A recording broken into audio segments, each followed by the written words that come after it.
Cet outil a changé la vie de beaucoup de Sénégalais. Entre paiement de factures, livraison, achat en ligne ou encore une simple course, le mobile money est désormais ancré dans la vie de l'économie sénégalaise. Selon la BCEAO, le Sénégal est une locomotive pour les services financiers mobiles.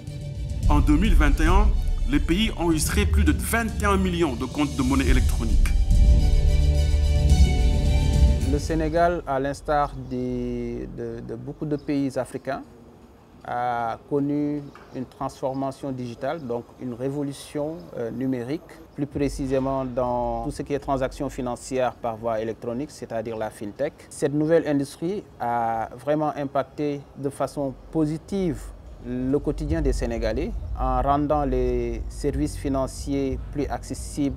Donc aujourd'hui, grâce au mobile money, vous avez un phénomène des gens qui ne veulent pas aller à la banque, qui aujourd'hui, grâce au mobile money, peuvent faire des transactions, peuvent aujourd'hui payer pour acheter beaucoup de choses. Et quand vous prenez aujourd'hui au niveau mondial le nombre de transactions, vous avez presque 85 milliards de transactions, de volume de transactions. Sur ces 85 milliards-là, vous avez plus de 83% qui viennent de l'Afrique. Mais dans l'ombre de cette révolution, un fléau silencieux étend ses racines. Il s'appelle Amadou. Chaque matin, il quitte la banlieue pour son lieu de travail. Dans sa boutique, les transactions via le mobile se font presque toutes les 10 minutes. Depuis qu'il a démarré ses activités, il a perdu plus de 2 millions de francs CFA. Ce jour-là, il a reçu un appel d'un anonyme qui se faisait passer pour un opérateur. Mais Amadou ne pouvait pas s'imaginer qu'il vivrait le plus gros cauchemar de sa vie.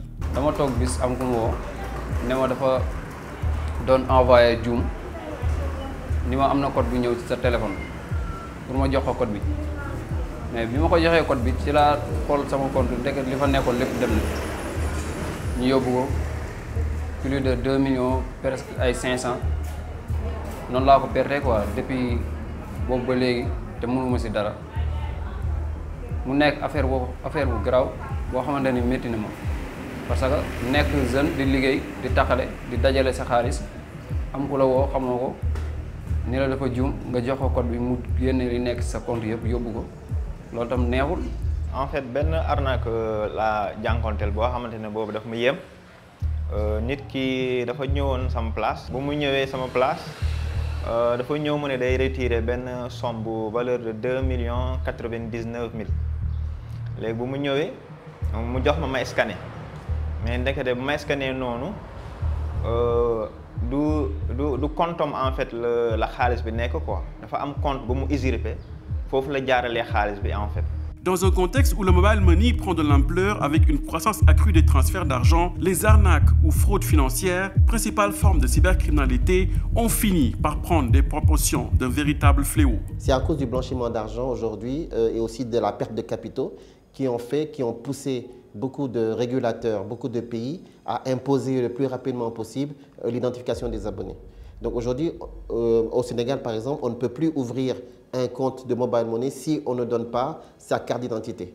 Donc certains même sont arrivés à contourner, c'est-à-dire qu'ils ont plafonné le volume d'argent, le volume de transactions que vous pouvez faire tant que vous n'avez pas confirmé votre identité.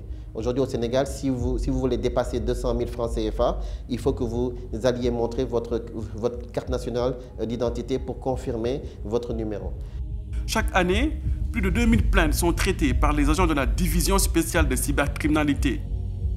Selon la loi sénégalaise, une arnaque ou fraude est synonyme d'une amende sévère. La loi sénégalaise, elle est carrément, je dirais, satisfaisante, complète, puisque dans le cadre, je dirais même de la loi de 2016-29 portant Code pénal du Sénégal, mais à la section 3 de ce Code pénal-là, il y a un article 431 qui traite de tous les cas d'infraction en matière électronique.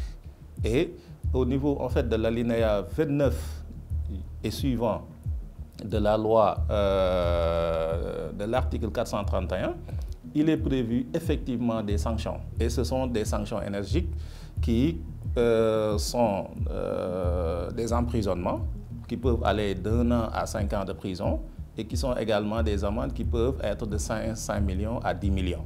Pourtant, Malgré l'arsenal juridique, l'escroquerie ou l'arnaque financière dans le secteur du mobile money augmente chaque année au Sénégal. On a pu localiser que certaines régions du Sénégal, comme la région de Kaolack, la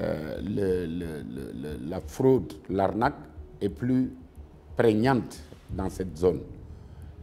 Après la région de Dakar naturellement, mais sur le plan du nombre d'arnaques en termes de nombre et en termes de volume, c'est la cybercriminalité qui centralise ces informations. Mais ce que nous savons, c'est qu'il y a une adaptation donc, des arnaqueurs, c'est-à-dire qu'il y a de nouvelles formes d'arnaque qui, jadis, n'étaient pas prévues par les émetteurs de monnaie électronique dans leur plateforme. C'est la raison pour laquelle ils ont fait beaucoup d'efforts pour contrer cela.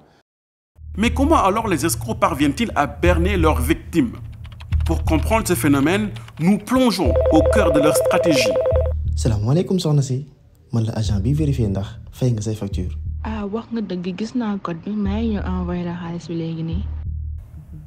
Un appel, un message et aussitôt l'arnaque est en place. Vous avez d'autres arnaques et ça, il faut qu'on arrive à former, à communiquer avec les populations. Aujourd'hui, vous avez des gens qui peuvent vous appeler pour vous dire que vous avez gagné un prix, pour vous dire qu'on veut vous envoyer de l'argent et vous allez communiquer votre mot de passe. Ils vont vous dire de faire une séquence et ça, vous allez voir que votre argent qui était dans votre porte-monnaie électronique qui va disparaître. Et ils ont plein de techniques. À la fin, on n'arrive même pas à les retrouver.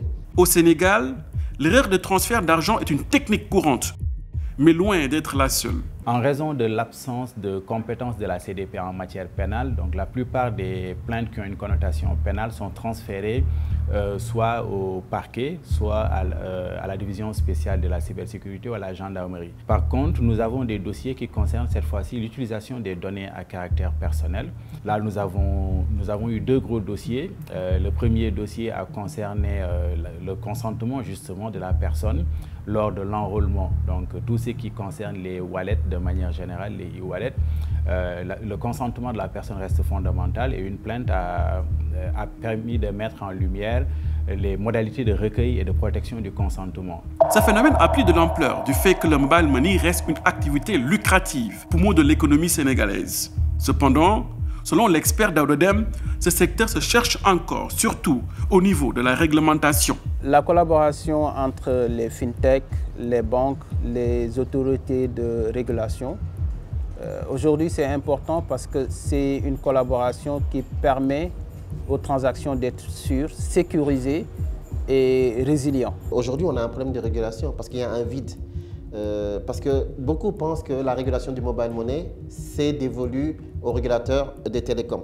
Donc ça, aujourd'hui, c'est une question, on doit faire des assises pour dire quel est le périmètre de chaque régulateur. Pour moi, vous avez deux régulateurs. Vous avez le régulateur des télécoms qui doit s'occuper de tout ce qui est infrastructure, de qualité de service qui est technique. Et vous avez le régulateur, la BCEAO pour l'Afrique de l'Ouest, les pays de l'UEMOA, qui s'occupe du contenu, c'est-à-dire de l'argent. Donc aujourd'hui, il faut que la BCEAO et ensuite l'ARTP s'asseyent pour faire de la régulation. La réglementation met la prime de réussite beaucoup plus sur les moyens de lutte que sur également les moyens de répression. Et je crois qu'à ce niveau, il est essentiel de rappeler tout le dispositif et toute la réglementation, aussi bien de la Banque centrale que de l'ARTP, de l'Autorité de régulation des télécommunications du Sénégal, qui préconise à l'ensemble des établissements financiers intervenant dans le domaine des services numériques de mettre en place un dispositif qui puisse permettre d'assurer la sécurisation des données, la sécurisation également des opérations qui sont demandées par les usagers des services financiers numériques. Une enquête nationale sur les risques liés à l'utilisation du service financier numérique menée par l'Observatoire de la qualité des services financiers révèle que 90% des utilisateurs ont été exposés à des risques. Ces 90% sont exposés à l'arnaque, sont exposés. Mais il est difficile d'avoir un chiffre exact pour l'ensemble des arnaques. La cybercriminalité nous aide dans ce sens. La Commission des données personnelles aussi. Nous accompagnons le régulateur, la Banque centrale, pour leur permettre d'avoir une meilleure visibilité et lutter en amont, éviter en amont le découragement des populations vis-à-vis de l'utilisation des services financiers numériques. Pour faire face à ce fléau, des fintechs tentent de trouver des solutions. C'est le cas par exemple de Wave Digital Finance. La fintech qui a révolutionné le secteur du transfert d'argent au Sénégal a adopté une stratégie de lutte. Alors tout d'abord, je vais commencer par citer une étude nationale aujourd'hui que la Banque mondiale a effectuée en collaboration avec l'OQSF, donc l'Observatoire de la qualité des services financiers. Donc une étude qui nous apprend en 2022 que 43% des utilisateurs des services financiers numériques sont victimes de tentatives de fraude. Donc cet état de fait nous enseigne que tout simplement ce n'est pas un phénomène qui est isolé au niveau d'un acteur ou d'un autre, mais plutôt que c'est quelque chose qui touche le secteur du mobile money. Donc en connaissance de cause, Wave a mis en place aujourd'hui un certain nombre de mesures qui partent déjà de la sécurisation de la plateforme. Donc aujourd'hui, la plateforme qui héberge toutes les opérations de Wave est une plateforme qui est certifiée ISO 27001. Donc en pratique, qu'est-ce que ça veut dire? Ça veut dire que c'est une plateforme qui répond à toutes les bonnes pratiques mondialement reconnues en matière de sécurité informatique. En 2022, Wave a enregistré un volume de 12 000 milliards de transactions, avec un taux de 0,00056% de cas de fraude enregistrés. Un chiffre qui témoigne de la volonté de la vague bleue d'être une passerelle de confiance entre les services financiers inclusifs et abordables. Tout d'abord, ce qu'il faut comprendre, c'est que chez Wave, le taux de fraude sur le volume de transactions est inférieur à 1%. Et j'ai l'habitude de dire qu'il faut prendre souvent référence sur la santé publique. Un cas égale une épidémie. La prise en charge et la diligence accordée à un cas est le même, accordée à plusieurs cas observés. C'est pour cette raison que nous avons tenu à ouvrir le partenariat à notre écosystème, c'est-à-dire nos partenaires de mise en œuvre, autour d'une feuille de route avec comme objectif d'accroître le facteur utilisation des services financiers numériques, subdivisé en 3 composantes. La première, c'est un accord de partenariat conclu avec la Direction générale de la police, où nous allons travailler autour des mécanismes de signalement et de coopération rapide pour anéantir les nouvelles tendances, mais également aller jusqu'au bout des résultats fournis par les opérateurs qui permettent à ces forces de sécurité d'aller démanteler les réseaux de fraudeurs. Pour limiter les dégâts, d'autres acteurs se sont également engagés pour mener des campagnes de sensibilisation. La CDP intervient et doit intervenir à différents niveaux. Il y a d'abord le niveau de la prévention, c'est-à-dire la sensibilisation et l'éducation numérique, où la CDP attire l'attention des usagers, mais aussi des opérateurs de plateformes de paiement, sur les droits, les obligations, les exigences à respecter pour être en conformité avec la loi.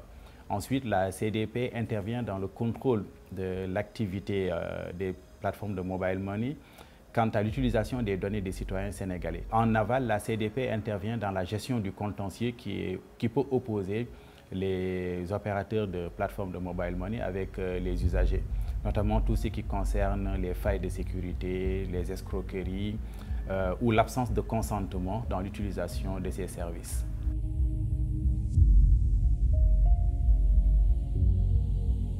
La seconde composante est un programme de valorisation de l'expérience utilisateur à travers laquelle nous allons mettre en place un accord avec les associations de consommateurs autour de la promotion des bonnes pratiques de porte-monnaie électronique au Sénégal. La dernière composante, ce sont la corbeille des réformes où l'opérateur tente de s'aligner sur les questions importantes comme la gestion des données à caractère personnel, mais également la question lancinante de l'enregistrement définitif de nos usagers au niveau du Sénégal. Aujourd'hui, vous savez, un consommateur qui a été arnaqué et qui se voit son compte piraté, soit des centaines de milliers, voire 1 million de francs, je pense que quotidiennement, il va vivre de l'angoisse, de l'ancienneté. Et ça peut même créer une méfiance par rapport à l'opérateur. Je pense que si ce coup-là, nous, notre association, fait ce qu'on appelle la gestion des réclamations, des remontées d'informations à l'attention de l'opérateur. Quand on reçoit ces réclamations, on fait une remontée au niveau des opérateurs. Et là, du coup, aussi, on organise des séances de sensibilisation et d'information à l'attention de ces usagers par rapport à ces arnaques-là. Pourtant, des gestes simples peuvent aussi sauver et protéger les utilisateurs. Képp ku la woo téléphone ne la man la diw jox ma code bu ñëw sa téléphone wala mu juum dama doon fay facture jox ma code bu ñëw sa bu ko mos a def en plus bul nekk ak nit ba nga ko wóolu ba nga koy jox sa téléphone pour par exemple mu lay dugalal code parce que arnaque yu bëri suñ ko xoolee la plupart nit yu la jege ñoo la koy def. nit bu la woowee nga jël sa téléphone benn code de 4 chiffres ñëw ko nit woo la di la laaj code boobu bul ko joxe loolu rek nga mën a def mucc si mais boo nay fee tuuti wala ñu ne la da nga gagné télévision que genre di la wax ay question de piège yooyu ba nga joxe code boobu rek mooy tu es mort quoi. Les recommandations que nous faisons aux populations, c'est de garder son code secret, c'est d'éviter d'envoyer quelqu'un pour des transactions. Et au niveau des fournisseurs de services et de produits, nous leur demandons d'alléger le circuit, tout en évidemment protéger le circuit pour effectuer une transaction. Il faut former les gens. Et former, et comme je dis toujours, il faut que ce soit pas uniquement en français ou en anglais. On a des gens qui parlent d'autres langues. Il faut qu'on puisse les former, les sensibiliser pour qu'ils puissent après utiliser ces différentes innovations en étant vraiment rassurés et sans contrainte. La lutte contre la fraude à Wave est portée par une équipe d'ingénieurs, d'opérationnels qui travaillent main dans la main tous les jours sur cette problématique. Donc on a beaucoup d'efforts de sensibilisation qui sont effectués aujourd'hui à travers des campagnes, aujourd'hui sur tous les médias, sur les réseaux sociaux, etc. C'est également aujourd'hui un dispositif automatisé qui a été mis en place au niveau de Wave pour identifier toutes les opérations à caractère suspect. Dans cette ère du digital où le mobile money est devenu essentiel à l'économie, la vigilance et l'éducation sont cruciales. Grâce aux initiatives des fintech à l'image de Wave, adopter des mesures sécuritaires sont des étapes clés pour sécuriser les utilisateurs.